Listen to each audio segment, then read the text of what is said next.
দেখতে দেখতে বছর শেষ হতে চললো আর ক্রিসমাসেরও সময় হয়ে এসছে। দোকানে দোকানে ভরে উঠেছে বিভিন্ন ধরনের ফ্রুট কেক, পাম কেক এবং আরো নানা রকমের কেক।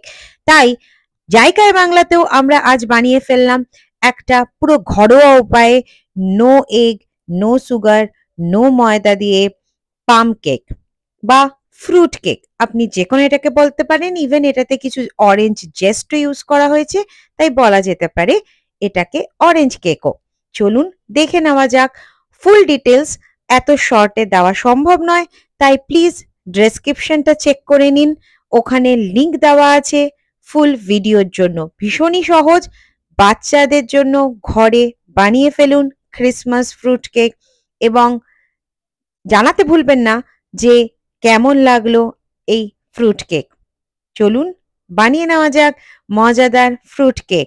লাইক, শেয়ার এবং সাবস্ক্রাইব করতেও ভুলবেন না জায়কায় বাংলাকে। মেরি ক্রিসমাস জানাই to all my subscribers and my followers. Thank you, bye by.